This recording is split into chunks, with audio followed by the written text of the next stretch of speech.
이제 진짜 세특 소개를 해보도록 하겠습니다. 사실 이제 2학년 때 독서. 자, 자신에게 필요하고 좋은 글을 찾아 읽을 줄 알며 독서의 효용을 이해하고 의미를 구성하는 역량을 보여줌. 책의 선택과 읽기 단원 수업 후 감상문을 제출하고 발표함. 리딩으로 리드하라를 읽고 철학 고전의 중요성을 알게 되어 소크라테스의 변명, 방법 서서를 읽었고 자신이 알던 모든 것을 부정할 수 있지만 지금 생각하고 있는 나의 존재는 부정하지 못한다는 것을 알게 됨.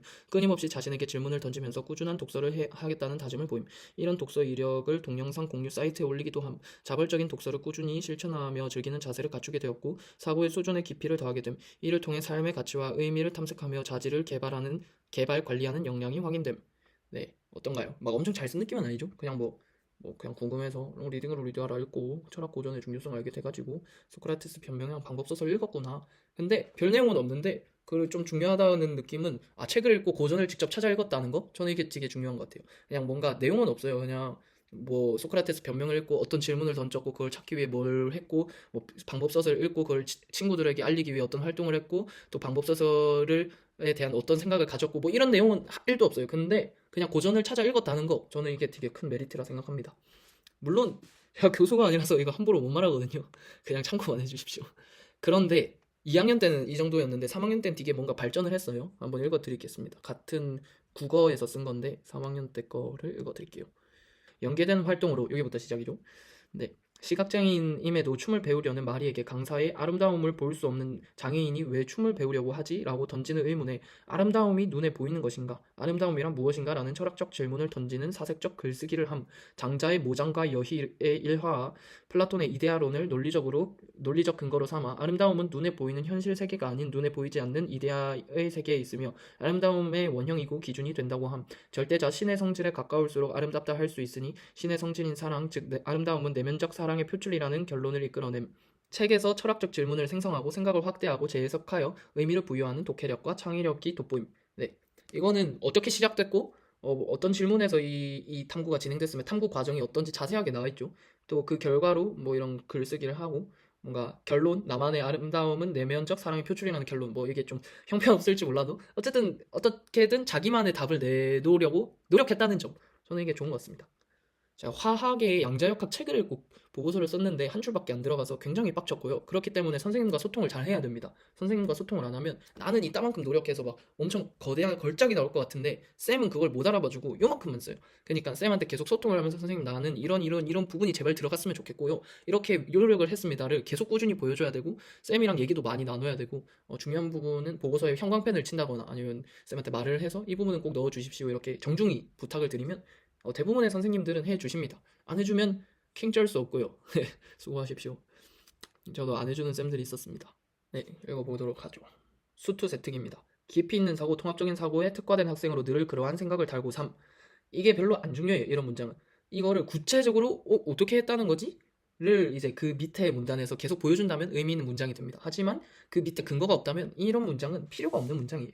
이번 학기에 미적분과 통계에 대해 학습하며 둘을 통합하여 기울기를 데이터화하고 그것을 정규 분포라고 가정하여 알려지지 않은 좌표와 그래프를 통계적으로 추정하는 신박한 사고 탐구 실험을 진행함. 그러니까 깊이 있는 사고, 통합적인 사고에 특화된 학생이라 했잖아요. 그러니까 이걸 보여준 거예요. 하나 미적분과 또 하나 통계에 대해 깊이 생각하고 그거를 통합하는 지금 시도를 한 문장이거든요. 그걸 합쳐가지고 그 데이터를 가지고 그래프를 그려서 그래프를 미분해가지고 그 데이터를 사용해서 나중에 정보를 한번 추론해보자 확률적으로 그런 시도를 한 겁니다. 네, 그냥 제가 생각이 들어서 한 거고요. 스스로 모델을 설정하고 결과를 산출하여 실제 함수의 그래프와 비교해 자신의 가정을 검증하였으며 교사에게 소개하고 피드백을 받음. 여기서 기울기 평균을 이용한 추정은 함수의 종류에 따라 적합하지 않을 수 있음을 지적받으며 이제 여기서 문제 상황이 등장합니다. 갑자기 하다가 문제가 생겼어요. 제가 생각한 대로 되지 않은 거죠. 지적받으며 급수를 활용한 함수 해석에 대해 듣게 됨. 그런데 이미 수학계에는 그걸 위한 더 좋은 모델이 있던 거였어요. 그래서 선생님이 제게 그걸 소개해 주셨습니다. 그래서 이에 대해 다시 큰 호기심을 갖고 탐구하기 시작했으며 이게 되게 돋보이죠. 뭔가 나는 이거를 내놓았는데 선생님 그거 안 되고 수학계는 이미 풀이의 급수라는 더 좋은 추론 방법이 있다 해서 선생님 그게 뭡니까? 해서 막 공부를 한 거죠 스스로.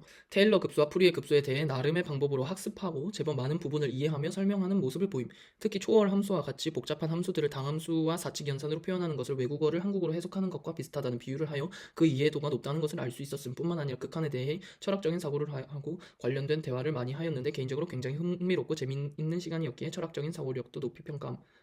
네, 이렇게 막 엄청 막 어려운 용어 나오면서 뭔가 개 줄이는 걸 한 것 같지만 사실은 별로 한 게 없고요. 그냥 선생님과 여자 시간에 제가 궁금한 걸 가지고 와서 물어보고 선생님이 알고 있는 거를 듣고 이해 안 되는 거 질문하고 같이 얘기하는 시간만 가졌습니다. 근데 선생님이 제가 그랬던 거를 많이 봐주셔가지고 그냥 나중에 보고서 쓸 때 쌤 저 이거 보고서 어떻게 써요 하니까 그냥 뭐 했던 것만 대충 써도 이미 내가 잘한 거 봤으니까 그냥 알아서 잘 써줄게 이런 식으로 진행이 됐거든요. 그래서 솔직히 그냥 궁금한 거나 제가 막 기발한 아이디어 있으면 쌤한테 가서 자주 얘기하고 그냥 친구처럼 좀 뭔가 토론하고 그런 시간을 많이 가졌어요. 그러니까 선생님 그런 시간들이 있으니까 엄청 깊이 좀 뭔가 밀도 있는 세특이 잘 나온 것 같아요. 2학년 때 쓴 건데 지금 읽어도 되게 뭔가 거부감 없고 매끄럽습니다. 그리고 마지막에 뭐 극한에 대한 철학적인 사고와 대화를 많이 했다 뭐 이건 있는데 이건 별로 필요 없는 문장인 것 같아요. 왜냐면 그 뒤에 추가적인 부연 설명이나 그 근거들이 제시가 안 되고 있으니까 뭐 그렇구나 뭐 이런 정도겠죠. 근데 그 위에 것들은 되게 의미 있는 세특이다. 이렇게 혼자서 아이디어를 개발을 해내고 그거를 검증을 선생님과 하다가 문제 상황에 봉착했고 새로운 문제 해결법을 받아가지고 그걸 또 탐구하고 자신만의 언어로 설명을 하고 뭔가 이런 과정들 되게 좋지 않나요? 네. 2학년 때는 뭐 한 요 정도밖에 없는 것 같아요. 두 개 정도? 다른 건 뭐 많이 하긴 했는데 선생님들이 이해를 못 해주고 조금만 한 문장만 쓴 거 뭐 그런 아쉬운 것들이 있고 그러니까 내 생각은 엄청 거대하고 막 뭔가 웅장한 건데 쌤들이 그거를 안 써준 게 좀 몇 개 있어서 되게 화나기도 하고 아쉽기도 하고 그래서 3학년 때부터는 소통을 선생님들과 최대한 하면서 내가 갖고 있는 생각, 내가 원하는 바를 명확하게 전달하려고 노력을 많이 했어요. 그렇게 안 하면 다 삭제됩니다. 진짜 내가 진짜 하루 종일 걸려서 마친 작품도 그냥 쌤들은 못 알아보고 막 커트 해버리시더라고요. 너무 마음이 아프기 때문에 소통을 해 주십시오. 왜냐면 선생님들은 수백 명의 학생을 상대하고 있잖아요.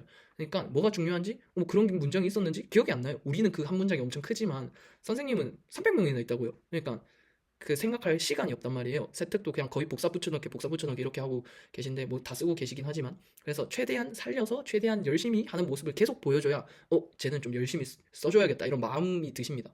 최대한 많이 소통을 해야 되죠. 그냥 야자하면서 맨날 모르는 거 있으면 맨날 찾아가세요. 그게 제일 개꿀입니다. 효율이나 가성비가 제일 좋아요. 시험 전에 가면 시험 정보도 들을 수 있고 그냥 쌤이 시험을 냈다 보니까 무의식적으로 계속 그 부분을 막 강조하거든요. 그래가지고 그냥 옆에서 듣고 있으면 시험 저거 나오겠네 뭐 그냥 그런 생각밖에 안 들어요. 그래서 저는 고딩 때 쉬는 시간에 늘 그 야자 시간에 늘 교무실에 엄청 많이 들락날락 걸렸거든요. 그래서 그냥 그렇게 하십시오. 그럼 세특은 저절로 나옵니다. 3학년 수학은 한번 근데 3학년 때 수학이 오히려 2학년 때보다 저는 못 쓴 것 같아요. 그냥 막 그렇게 열심히 안 했던 것 같아서. 근데 이게 되게 웃기거든요, 내용이. 한번 읽어드릴게요. 3학년 때 미적분. 수학 개념 및 공식들을 단순히 외우기보다 항상 왜 그런지에 대한 의문을 품고 고민하는 자세를 지녀 개념에 대한 높은 이해도가 돋보이는 학생임. 이러고 끝났으면 아무것도 없죠. 근데 이 문장 하나하나에 대한 근거들을 이제 밑에서 제시를 할 거예요. 미분 단원에서 dx, dy가 분수가 아니라는 교사의 설명에 토론을 이어가다 의문을 품고 기호인 이유에 대해 개별적으로 탐구하여 보고서를 제출함. 자, 나왔죠. 제가 수업 시간에 선생님이 dx, dy 이거 미분 설명하는데 갑자기 이게 분수가 아니라 얘들아 이거 분수 아니다. 그래서 dy분의 dx 이렇게 읽으면 안 된다. dx, dy 이렇게 읽어야 된다 하는 거예요. 그래서 저는 한 번도 들어보지 못한 말이기 때문에 선생님 그게 왜 분수가 아닙니다. 딱 봐도 분수처럼 생겼는데 왜 그렇죠? 해가지고 한 시간의 수업을 그냥 이거 토론만 했어요. 선생님은 분수가 아니다. 저는 분수이다. 왜냐면 누가 봐도 분수인 것 같고 분수 성질이랑 다 똑같고 더하고 빼고 나누고 하는데 왜 분수가 아니라고 하는지 이해가 안 되니까 저 그냥 따지고 든 거죠. 그래서 그냥 그 수업 한 시간 자체를 그렇게 토론을 했습니다. 어쨌든 선생님과 이렇게 하면서 dx, dy가 왜 분수가 아닌지에 대해 탐구를 하는 시간을 가졌습니다. 그래서 라이프니츠가 무한소를 사용하여 미분을 정의했을 때는 분수였으나 엡실론 데델타 논법으로 극한이 정의되면서 무한소가 실수체 내에 존재할 수 없어져 기호로 정의하게 된 것임을 알게 돼요. 뭔 소리인지 모르겠죠. 저도 아직도 모르겠어요. 네, 그냥 뭐 그렇다. 이 과정을 통해 수학은 답이 정해진 학문이 아니라 정의와 공리를 어떻게 정하느냐에 따라 수많은 결과가 생기는 열린 학문으로서의 수학을 느낌. 저는 이게 중요하다 생각해요. 이 과정을 통해 그래서 네가 느낀 건 뭔데? 네 생각은 뭔데? 이거잖아요. 그래서 제가 느낀 거는 수학이 이렇게 어쩔 땐 분수였다가 옛날엔 분수였대요 dx, dy가. 근데 나중에 분수가 아니라고 새롭게 바뀐 거예요. 그러니까 다른 정의를 통해서 그러면 이 공리, 공공된 규칙에 따라서 어떻게 보면 이렇게 자유대로 바꿔지는 그런 분야구나를 좀 느꼈거든요. 그래서 되게 재밌다 이런 감정을 느꼈는데 그래서 정의, 공리, 정리를 이용하여 체계적이고 엄밀하게 정의되는 수학의 매력을 느끼고 유클리드 원론에 대해서도 찾아봄. 어려운 내용임에도 끝까지 이해하고자 고민한 노력하여 수학적으로 해석하고 그 의의들을 느꼈다는 점이 기특함. 뭐 이렇게 써졌습니다. 그래도 저는 이런 질문을 가지고 탐구하는 과정 이게 잘 담긴 것 같아요.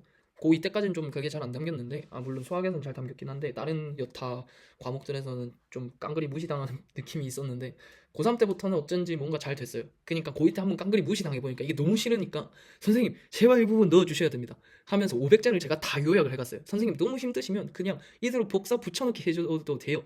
저는 해줬으면 좋겠죠. 근데 이제 그러면 쌤 기분 나쁠까봐 선생님 너무 힘드시면 할 일 많으시니까 제가 미리 써왔으니까 이대로 해주셔도 돼요. 이런 식으로 했거든요. 그래가지고 이것도 꿀팁이니까요. 네.